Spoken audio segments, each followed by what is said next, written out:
Sleepy Hollow. Just the name alone stirs up images of headless horsemen, shadowy forests, and secrets buried deep in its misty corners. When I visited the village for a quiet weekend getaway, I thought I'd be exploring old myths and sipping cider by the fire. But what I found was something much darker. It started with a book, a cursed book with rules so bizarre, so sinister, I almost didn't believe it. Almost. Because breaking those rules comes at a price I wasn't ready to pay. It was late autumn when I arrived in Sleepy Hollow, the air crisp and filled with the scent of decaying leaves.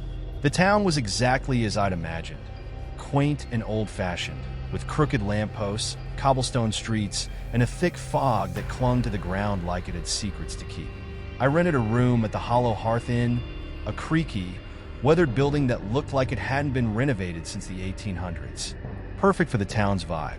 The innkeeper, an elderly woman named Mrs. Abernathy, was welcoming but had an odd air about her. As she handed me the brass key to my room, she leaned in and whispered, "Stay away from the woods after sundown.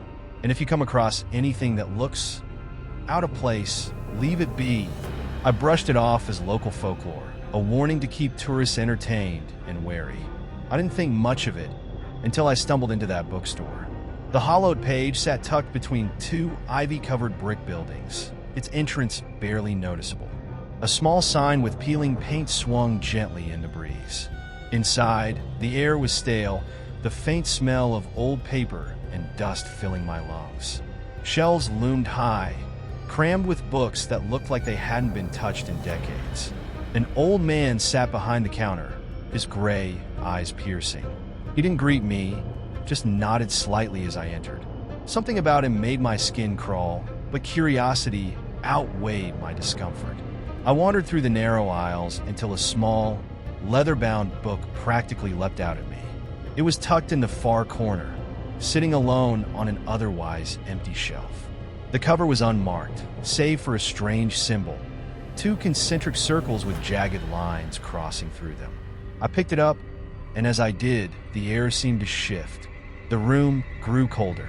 The man at the counter suddenly spoke, his voice gravelly and low. "That's not for sale." I froze, holding the book tightly. "Why is it out here, then?" He didn't answer.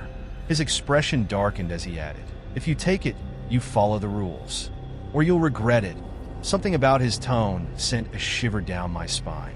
I should have listened to him. I should have put the book back and walked out. But I didn't. That night, back at the inn, I couldn't resist opening the book. Its pages were yellowed and brittle, the handwriting inside a messy scrawl.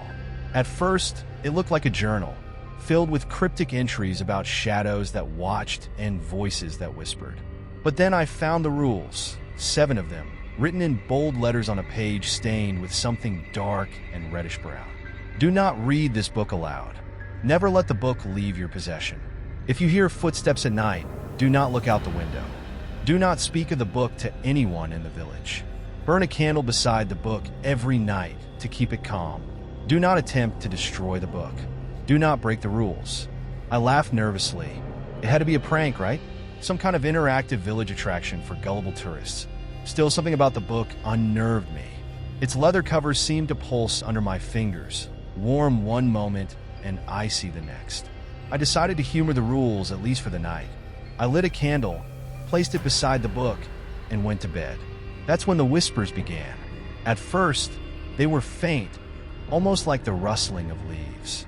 But as the hours dragged on, they grew louder. Words I couldn't understand echoed through the room, a mix of guttural growls and high-pitched murmurs. My heart pounded as I stared at the ceiling, too afraid to move. Then I heard the footsteps, slow, deliberate, and heavy. They stopped right outside my window. Rule 3 flashed in my mind. Do not look out the window. My body tensed as I fought the urge to peek. The whispers grew frantic, almost angry, as if they knew I was resisting. I clenched my eyes shut until the sounds faded, leaving behind an oppressive silence. The next morning, I told myself it had to be a nightmare, some combination of jet lag and my overactive imagination. But when I opened the book again, there were new entries, ones I hadn't seen before. They described me, my room, my actions, even my thoughts from the night before. I slammed the book shut and decided to return it to the hollowed page. But when I arrived, the bookstore was gone. The space where it had been was now a boarded-up storefront covered in ivy. Panic set in as I realized I was stuck with the cursed thing. Over the next few days, the rules became harder to follow.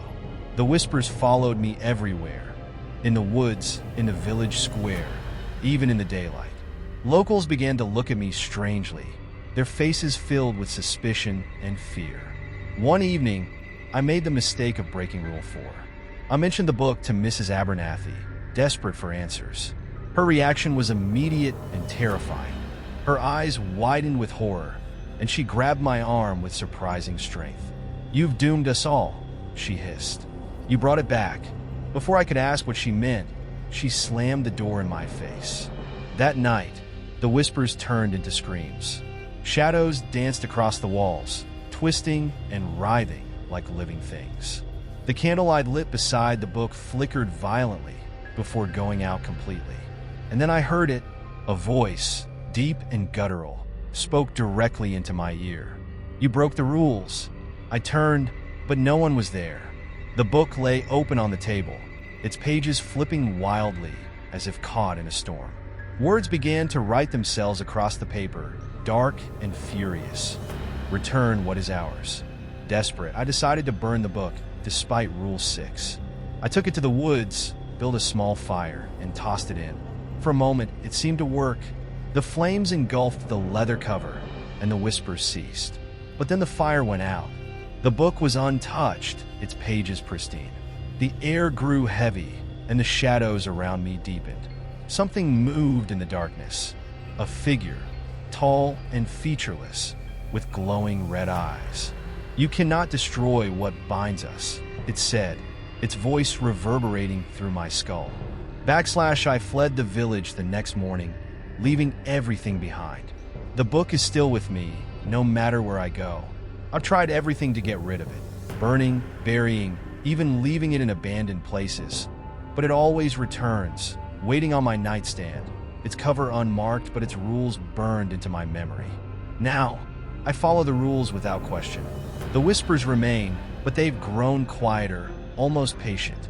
If you ever visit Sleepy Hollow and come across a strange little bookstore, heed my warning, don't take the book. Some stories are better left unread.